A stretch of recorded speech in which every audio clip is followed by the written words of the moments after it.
Hello everyone, आप कैसे हो? उम्मीद करती हूँ कि आप भी ठीक होंगे, खैरियत से होंगे। और देखिए सुबह का मॉर्निंग रूटीन, नाश्ता तैयार हो रहा है। आज हम बना रहे हैं मिक्स दाल के पराठे। ये हमने दाल बनाई थी, दाल बच गई थी मेरी, तो हमने इसी में आटा दाल डाल के आटा गूंद लिया। इसके बना रहे हैं हम सुबह के नाश्ते में पराठे। और इधर हमारी चाय बन रही है।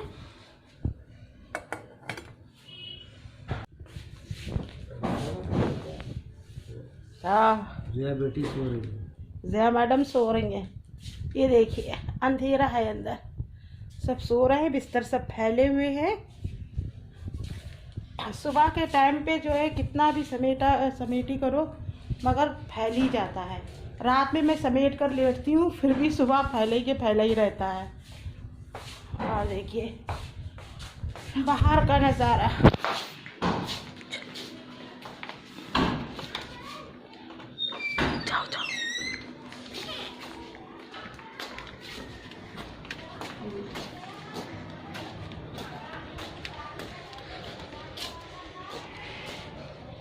आधे हिस्से में धूप आ गई है, आधे हिस्से में धूप जो है अभी नहीं आई है। और हम लोग यहाँ पर बैठ जाते हैं बीच में। थोड़ा सुबह तो ठंड रहती है मगर जितना टाइम बढ़ता है तो उतनी ही ठंडी बढ़ती जाती है। यहाँ पर खूब धूप आ गई है। इमली का दरख्त? हाँ, उस दिन इमली लाए थे ना तो लगा दिया था इसके अंदर। हाँ, गमले में इमली का दरख्त कहाँ हो पाएगा? है तो ये देखो। हाँ, निकल भी आए हैं, देखो तो कितने अच्छे लग रहे हैं दोनों छोटे छोटे। अम्मा सनान कह रहा बर्गर है। हाँ नहीं, अच्छा बहुत लग रहा है। देखो बर्गर ही लग रहा है, लगा रहा है। ये जो है बहुत बड़ी जगह पे लगाया जाता है। इसमें गमलों में थोड़ी ना इमली का दरख्त लगाया जाता है। वो कितना अच्छा लग रहा है। और फिर इसी में गुलहड़ का दरख्त है। देखो देखो किस पत्तियाँ देखो इसकी कितनी सूख रही है। ये नींबू का है, हमको इंतज़ार हो रहा कब नींबू इसमें आएंगे। अभी तक तो आए नहीं। नींबू भी छोटा भी है, थोड़ा बड़ा हो जाएगा तब देखेंगे कि आते भी हैं या नहीं आते हैं नींबू। या दाल बच जाए तो आप भी आटे में मिक्स करके गूंद सकती है, मिक्स करके और आप पराठे बना सकती हैं। तो बहुत टेस्टी होते हैं पराठे इसके। तो हमने सोचा बच्चे दाल खा नहीं रहे थे तो हमने सोचा ला इसको दाल को मिक्स करके पराठे ही बना लिए जाए तो बच्चे ज़्यादा शौक से खा लेंगे। और एक मैं पराठे बनाने जा रही हूँ।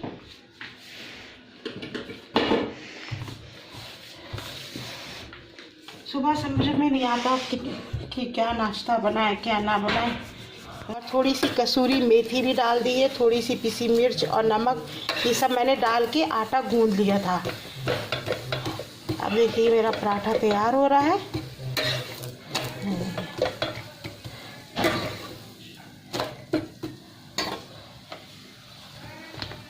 हम लोग नाश्ता करने जा रहे हैं, आप लोग भी नाश्ता कर लीजिए। और चाय। ये देखिए मैं सेब साफ़ करी थी तो सोचा आपको उरूज के कुछ कपड़े दिखा दूँ जो हमने मीशो से लिए थे। तो ये हमने उरूज का कॉम्बो लिया था। मीशो में प्राइस अफोर्डेबल है और चीज़ भी ठीक आती है। तो ये हमने कॉम्बो में लिया था 500 के 2 प्लाज़ो। तो देखिए बहुत कंफर्टेबल है और इनका कपड़ा फैब्रिक बहुत अच्छा है। एक ये लिया था और दूसरा ये लिया था, रेड वाला था और दूसरा ये वाइट वाला है। इसकी भी वही सेम फैब्रिक है और ये और रेड वाला कॉम्बो में था। है ना कि मतलब मैं बहुत चीज़ें ऑर्डर करती थी लेकिन स्टार्टिंग में मीशो की क्वालिटी वॉज वर्स्ट। क्या कहूँ, वर्स्ट से भी वर्स्ट थी। दिखता कुछ और था और आता कुछ और था। तो सेटिस्फैक्शन तो बिल्कुल भी नहीं मिलता था, अनसेटिस्फाई हो जाती थी मैं और मेरे कस्टमर्स भी। और अब लेकिन अब बहुत अच्छा है। तो देखिए अब ठीक है, इम्प्रूव हो गया काफ़ी और भी ज़्यादा इम्प्रूवमेंट आएगी। और ये देखें आप, ये टॉप मंगवाया था येलो। ये मुझे सबसे ज़्यादा डिसेंट लगा है। इसका कलर बहुत प्रिटी है, थोड़ा ऑफ में कलर ब्राइट है, येलो है। और ये और दूसरा वाला टॉप दिखाऊंगी, वो भी हम लोग ने लिया था कॉम्बो में। ये लिया था रूज ने। ये टॉप कितने में लिया था? वो 600 का 2 टॉप थे। एक येलो वाला था। इसके लिए अच्छा उरूज ने जीन्स मंगवाई थी लेकिन जीन्स रूज की थी टाइट और उनके पास साइज़ अवेलेबल नहीं था जो रूज को पसंद थी। तो फिर वो हमें रिटर्न करनी पड़ी, तो वो मैंने रिटर्न कर दी। रिफ़ंड भी आ गया उसका। और एक ये टॉप, ये भी बहुत ज़्यादा प्रिटी है, देखें आप।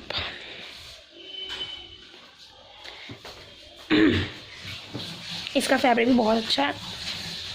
बाकी मैंने अपने लिए मंगवाए थे पोचू। फैमी फुप्पी ने तो मुझसे पता नहीं कितनी ज़्यादा शॉपिंग करी है, तो फैमी फुप्पी ने भी जो जो मंगवाया है वो सबको बहुत पसंद आया। अब अभी जब से मैंने फिर से ये शुरू किया ना लास्ट ईयर से, तब से और मतलब ज़्यादा इम्प्रूवमेंट हो गया था मीशो में। और फैमी फुप्पी ने जो मंगवाया है वो भी मैं आपको इंशाल्लाह ज़रूर दिखाऊंगी। बनाने जा रही हैं अदरक लहसुन का पेस्ट। तो ये देखिए, ये तेज़ धूप निकली है, ये देखें आप। और मतलब अब ऐसा मौसम हो रहा है ना कि मतलब हम लोग बैठ भी नहीं सकते। और दादी में के लगाया है कलर, तो दादी में कुछ हैंड वॉश करके आ रही हैं। और इतनी गर्मी है, मुझसे तो बैठा नहीं जा रहा बाहर। और अम्मी यहाँ कर रही हैं अदरक लहसुन पीसने की तैयारियाँ। तो खाने में भी खाने में क्या पकाया आज अम्मी? साग आलू। आज खाने में पकाया है साग आलू, जो बिल्कुल भी नहीं अच्छा लगता है, लेकिन मजबूरी का नाम महात्मा गांधी, तो खाना पड़ेगा। रोटी चावल। और नीचे से आया है ये शाही पनीर। और ये अम्मी ने अदरक लहसुन को धोया है, और फिर अम्मी अब इसको अच्छे से ग्राइंडर में पीस के पेस्ट बना लेंगी। और नमक डाल के बनाती है ना पेस्ट?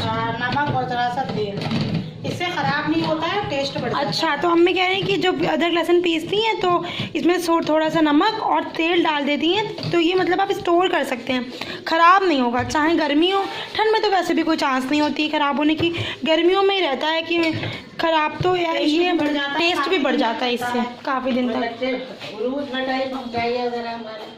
क्या है? और रूज क्या लाई है? दूध। कहाँ से गिराती हुई लाई हो दूध? नहीं तो नहीं, मुझे पैर पानी लग गया था पैर पे, तभी लगा दूध गिर गया। जाओ खोलने रख दो। अभी छनेगा, छान लो दूध, छान लो। खाने का मन नहीं कर रहा। और अब आप देखेंगे हम लोग सभी मतलब हाफ स्लीव कपड़े पहने हैं, देख रहे हैं आप लोग। इसीलिए पहने क्योंकि गर्मी बहुत हो रही है। फरवरी चल रही है और अभी कुछ ही 10 दिन बचे हैं, मे बी 10 दिन नहीं, 8-9 दिन बचे हैं। यही 8-9 दिन बस मौसम ठीक ठाक रहेगा। उसके बाद मार्च में भाई ऐसी तगड़ी गर्मी होने वाली है, मुझे तो अंदाज़ा भी नहीं होने वाला कि क्या होगा, क्योंकि इस बार ठंड बहुत पड़ी है, तो ऑब्वियसली गर्मी होगी। ये चादर बिल्कुल भी नहीं अच्छी लगती है मुझे, और लेकिन अम्मी को बहुत पसंद है, तो अम्मी ने आज बदलवा दी। अम्मी बोली तुम ये लगाओ, ये चादर लगा दी है। ये ऐसा मतलब इसका कलर ऐसा कि इसे कितना दोनों लगती है, मतलब थोड़ी डल कलर से लगती है। और खाना भी अम्मी खा लिया? खाना आपने? पापा ने? उरूज ने? किसी ने नहीं खाया? अभी किसी ने नहीं खाया। खाना भी किसी ने भी नहीं खाया है।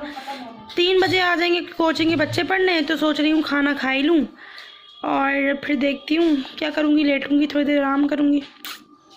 कमरे की सेटिंग करने की सोच रहे हैं, लेकिन कमरे में देखिए आप, ये जो बॉक्स पड़ा हुआ है ये हमें स्टोर में पड़वाना है, लेकिन वो स्टोर में वैसे भी ऑलरेडी 2 पड़े हुए हैं, तो कहाँ रखवाएं। ये मुझे सबसे ज़्यादा बोर करता है। और कमरे में तो हम लोग वैसे कमरे की सेटिंग चेंज कर देते हैं। जो वो रैक दिख रही है आपको, वो रैक थी पहले वहाँ पे रखी, फिर क्योंकि वहाँ सामान था, उधर रहता था अंधेरा, तो हम लोग कोई मतलब साफ मतलब अच्छा ही नहीं लगता था वो, तो उधर वो कर दिया।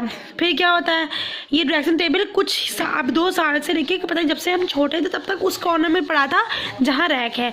हुआ क्या, यूज़ ही नहीं होता था, क्योंकि भाई वहाँ बल्ब नहीं है, इंसान यूज़ ही नहीं कर पाएगा।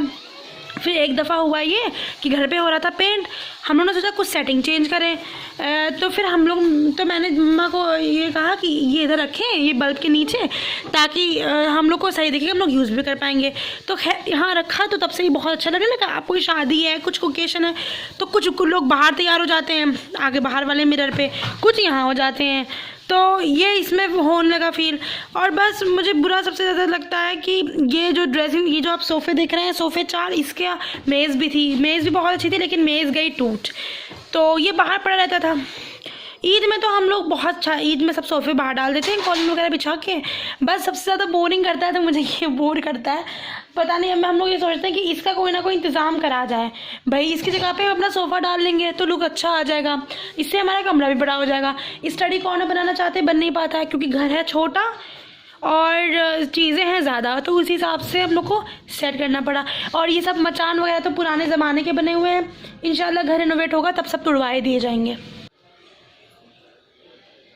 है अब हम सोकर उठेंगे, थोड़ा मुँह हाथ धोया।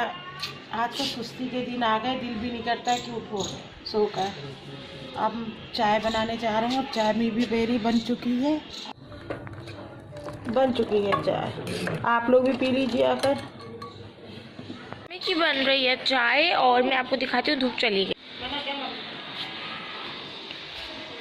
और एक चाय निकाल रहे हैं हम। मैं बक्सा खोल के अपने गरारे शादी के निकाल रही थी और निकाल के मैंने फिर देखा और फिर उसको रखने लगी मैं।